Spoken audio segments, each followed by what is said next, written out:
ہمارے چینل میں خوش آمدید۔ تو چلیے شروع کرتے ہیں آج کی کہانی۔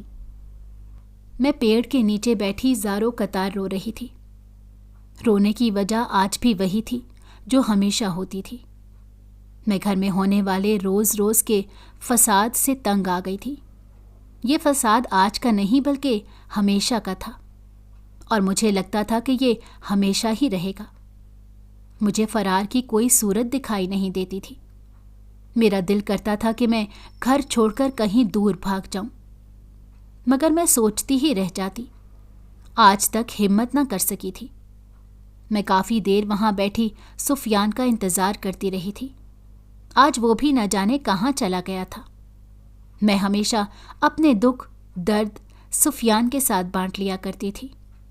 کبھی وہ مجھے اچھے مشورے دیتا اور کبھی کوئی نصیحت کر دیا کرتا تھا۔ میں اس کی نصیحت پلو سے باندھ لیتی۔ اس کی بتائی باتوں پر عمل کر کے مجھے کافی فائدہ ہوا تھا۔ گھر میں تو نہ کوئی مجھے سمجھنے والا تھا اور نہ سمجھانے والا۔ سفیان ہی مجھے اچھے برے کی تمیز سکھا دیتا تھا۔ وہ بڑی گہری باتیں کرتا تھا۔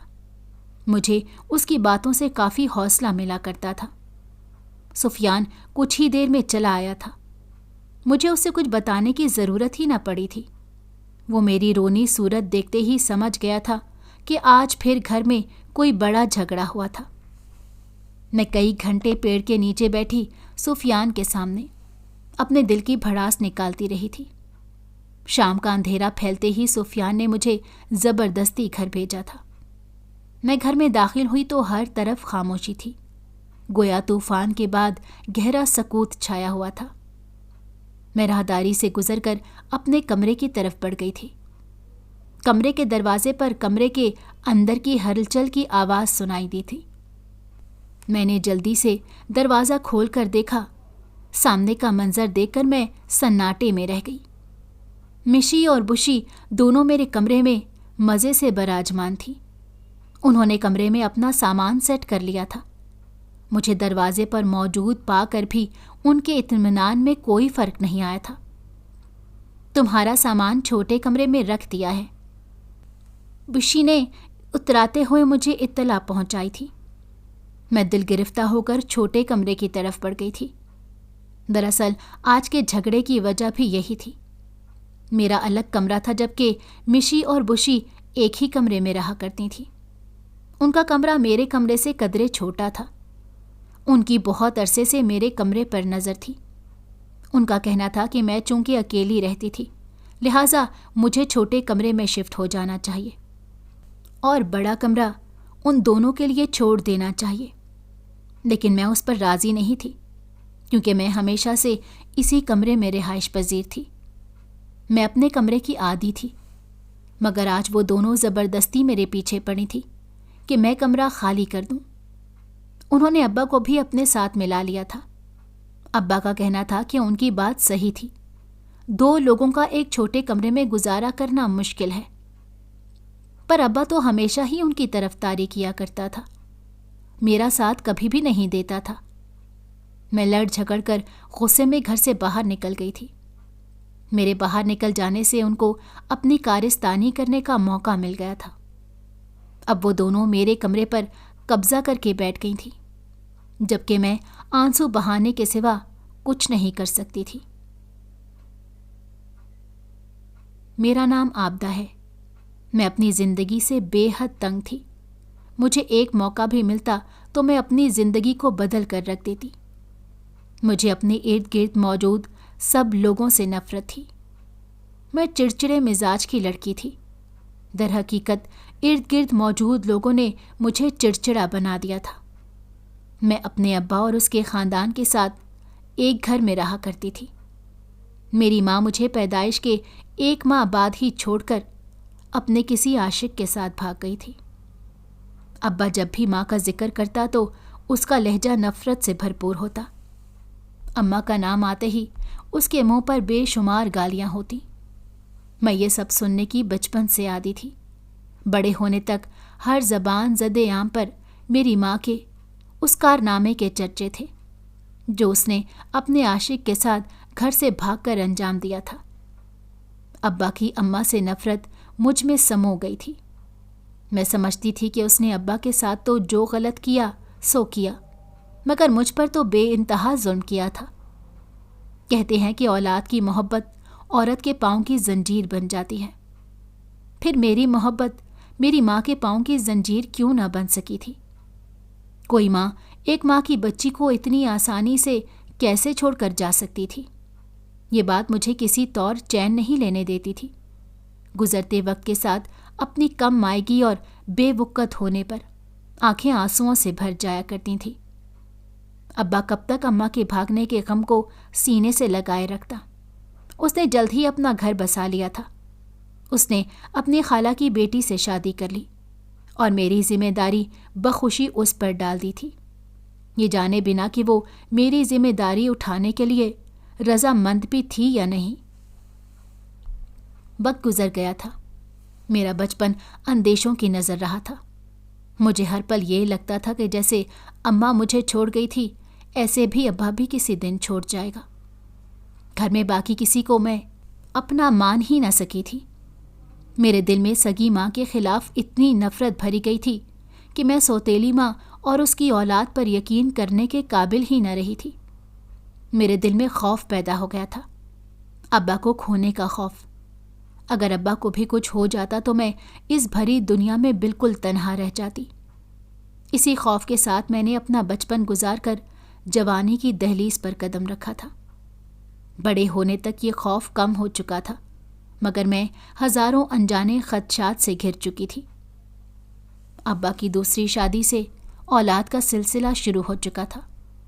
مشی اور بشی کی پیدائش سے میری اہمیت کم ہو گئی تھی، تو ایک جیسی جڑواں بچیاں ابا سمیت سب کی توجہ اپنی جانب کھینچ چکی تھیں۔ مشی بشی کی پیدائش کے بعد ابا کے اور 2 بیٹے ہوئے تھے۔ میری اور مشی بشی کی عمروں میں فرق تو فقط 2 سال کا تھا، مگر مجھے سب کی بڑی بنا کر ذمہ داریوں کے بوجھ تلے دبا دیا گیا تھا۔ میری سوتیلی ماں پڑھی لکھی تھی، لہٰذا ہمارے گھر میں سرے عام ظلم ہونے کی بجائے سیاست ہوا کرتی تھی۔ میری سوتیلی ماں ابا کے سامنے کچھ اور، جبکہ ابا کی غیر موجودگی میں بالکل بدل جایا کرتی تھی۔ گرگٹ بھی اتنی تیزی سے رنگ نہ بدلتا ہوگا جتنی تیزی سے میری سوتیلی ماں اپنا پینترا بدلتی تھی، اور یہی عادت اور چالاکی میری سوتیلی بہنوں میں بھی موجود تھی۔ میں بلا کی خوبصورت تھی، میں خوبصورتی میں بالکل اپنی ماں پر گئی تھی، مگر اس خوبصورتی کو بھی جرم اور میرے لیے تانا بنا دیا گیا تھا۔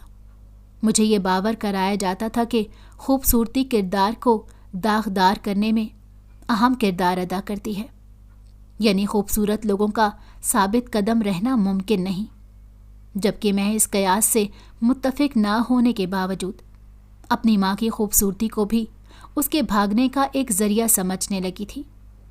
اگر وہ اتنی خوبصورت نہ ہوتی تو شاید اسے اس کا عاشق نہ بھگا لے جاتا۔ مجھے اپنی خوبصورتی زہر لگنے لگ جاتی۔ میں بالکل اپنی ماں کی طرح نہیں تھی اور نہ ہونا چاہتی تھی۔ میرا دل کرتا تھا کہ میں اپنا منہ کھرچ دوں، کسی کو اپنا چہرہ نہ دکھاؤں اور دور کہیں کھو جاؤں۔ میں چپ چاپ مشی اور بشی کے کمرے میں لوٹ آئی تھی، جہاں میرا سامان بے ترتیب پڑا تھا۔ میں اپنا سامان سمیٹتے ہوئے کمرے پر ایک نظر دوڑائی تھی۔ یہ کمرہ میرے کمرے کے مقابلے میں کافی چھوٹا تھا، پر مجھ اکیلی کے لیے کافی تھا۔ ان دونوں کا گزارا واقعی اس کمرے میں کچھ مشکل تھا، مگر میں نے اپنی خوشی سے انہیں کمرہ نہیں دیا تھا، انہوں نے زور زبردستی کی تھی۔ اس کا دکھ مجھے آگے کی ساری زندگی رہنا تھا۔ ابا سے بھی کہنے کا کوئی فائدہ نہیں تھا، ساری بات سن کر بھی اس نے اپنی ان لاڈلی بیٹیوں کا ہی ساتھ دینا تھا، کیونکہ ان کے سر پر ان کی ماں کا ہاتھ تھا، جبکہ میں بے یار و مددگار تھی۔ سفیان میرے چچا کا بیٹا اور میرے بچپن کا ساتھی تھا۔ دراصل اس کی اور میری کہانی بالکل ایک جیسی تھی، تبھی وہ میری زندگی میں موجود تھا، ورنہ تو میں اپنے سائے پر بھی اعتبار نہ کرتی تھی۔ سفیان 2 سال کا تھا جب اس کی ماں انتقال کر گئی تھی، اس کے باپ نے بھی سفیان کی دیکھ بھال کی خاطر دوسری شادی کر رکھی تھی، لہٰذا وہ بھی میری طرح سوتیلی ماں کے زیر سایہ تھا۔ پر اس کی کہانی میں وہ ظالم اور اس کی سوتیلی ماں مظلوم تھی، کیونکہ وہ اسے ستانے کا کوئی بھی موقع ہاتھ سے نہیں جانے دیتا تھا۔ وہ مجھے اپنی شرارتوں کے اور سوتیلی ماں کے اس سے پناہ مانگنے کے قصے سناتا رہتا تھا۔ بظاہر وہ ہنس دیتا تھا، مگر میں جانتی تھی وہ اندرونی طور پر کس قدر اداس اور تنہا تھا۔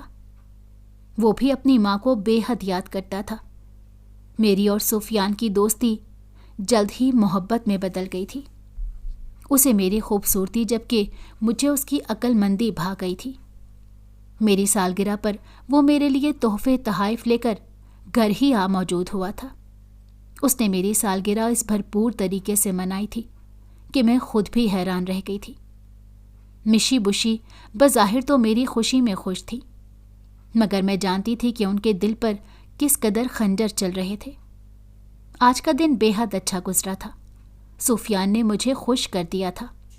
میں اپنے کمرے میں آنکھوں پر ہاتھ رکھے سفیان کے ساتھ شام کے مناظر یاد کر کے مسکرا رہی تھی کہ مشی میرے کمرے میں چلی آئی تھی۔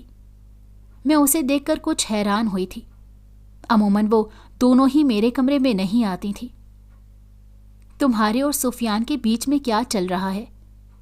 اس نے تیکھی آواز میں مجھ سے سوال کیا تھا۔ میں اس کے لہجے پر چونک گئی تھی۔ کیوں؟ تمہیں کیا مسئلہ ہے؟ میں نے بھی اس کے انداز میں جواب دیا تھا۔ اس کا خیال دل سے نکال دو۔ اب کہ وہ بولی تو میں اپنی جگہ سے اٹھ کر بیٹھ گئی تھی۔ سفیان کا اور میرا جلد ہی رشتہ طے ہونے والا ہے، وہ ادا سے بال جھٹکتے بولی تھی، اور اس گھر میں وہی ہوتا ہے جو امی چاہتی ہیں۔ وہ انگلی اٹھاتے بولی تھی۔ اس سے پہلے کہ میں اس کا منہ توڑتی وہ پھرتی سے واپس پلٹ گئی تھی۔ وہ میری آج کی ساری خوشی غارت کر کے بڑے سکون سے واپس جا چکی تھی۔ ایک بات تو واضح تھی کہ وہ سفیان کو پسند کرتی تھی۔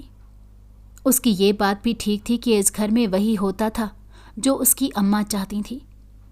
کیا سفیان مشی کے ساتھ رہنے پر راضی ہو جائے گا؟ میرا سکون اڑن چھو ہو گیا تھا۔ میں پریشانی سے سفیان کے بارے میں سوچ رہی تھی۔ مجھے سفیان سے بات کیے بنا کیسے صبر آنا تھا۔ میں نے اگلے ہی دن مشی کی ساری بات اس کے گوش گزار کر دی تھی۔ وہ میری بات سن کر کہکہا لگا کر ہنس دیا تھا۔ اچھا، تمہیں کیا لگتا ہے میں کس سے شادی کروں؟ وہ ہمیشہ کی طرح مذاق پک موڈ میں تھا۔ میں ناراضگی سے اٹھ کر جانے لگی تو اس نے میرا ہاتھ پکڑ کر مجھے روک لیا تھا۔ یہ جو تمہاری بہنیں ہیں نا، دونوں زہر لگتی ہیں مجھے۔ وہ مجھ سے محبت کے اظہار کی بجائے میری بہنوں سے نفرت کا اظہار کر رہا تھا۔ میرا نہیں خیال کہ ہماری محبت کو اظہار کی ضرورت ہے، مگر اس گھر میں ایک تایا اور تم ہی ہو جو مجھے بھاتے ہیں۔ اب کہ وہ سنجیدگی سے بولا تو میں ہنس دی تھی۔ اس کا اظہار بھی اسی کی طرح انوکھا ہی تھا۔ میں اپنے بستر میں گھسی مزے سے کتاب پڑھنے میں مگن تھی۔ یہ تجسس سے بھرپور ناول تھا جو میں اپنی کسی سہیلی سے مانگ کر لائی تھی۔ مجھے کتابیں پڑھنے کا بے حد شوق تھا۔ میں نے اپنی الگ دنیا بسائی ہوئی تھی اور اپنے آپ کو زیادہ تر کتابوں میں گم رکھتی تھی۔ اس چیز میں بھی سفیان نے میرا بڑا ساتھ دیا تھا۔ وہ نہ جانے کہاں کہاں سے میرے لیے کتابیں ڈھونڈ کر لاتا اور میں خود کو ان میں غرق رکھتی تھی۔ اماں کی تیسری بار غصے سے بھری آواز سن کر مجھے باہر جانا ہی پڑا تھا۔ مجھے چین سے بیٹھا دیکھ کر اسے بھی چین نہیں آتا تھا۔ میں غصے میں پیر پٹکتی باورچی خانے کی طرف بڑھی تھی۔ اس نے نہ جانے کون سا مسالہ پسوانے کے لیے مجھے بلایا تھا۔ میں بیزاری سے جلدی جلدی اپنا کام ختم کرنے میں لگ گئی تھی۔ میرا ذہن اسی کہانی میں ہی الجھا ہوا تھا جو میں پڑھ رہی تھی۔ جیسے تیسے میں کام ختم کر کے اپنے کمرے میں لوٹی تھی، مگر میری کتاب وہاں سے غائب تھی۔ نہ جانے میں کتاب کہاں رکھ بیٹھی تھی۔ میں نے ادھر ادھر ہر جگہ کتاب تلاش کر لی تھی، مگر مجھے کہیں دکھائی نہ دی۔ میں غصے اور جھنجھلاہٹ میں کمرے سے باہر نکل آئی۔ میرا رخ باورچی خانے کی طرف تھا۔ شاید میں کتاب اپنے ساتھ ہی لے گئی تھی۔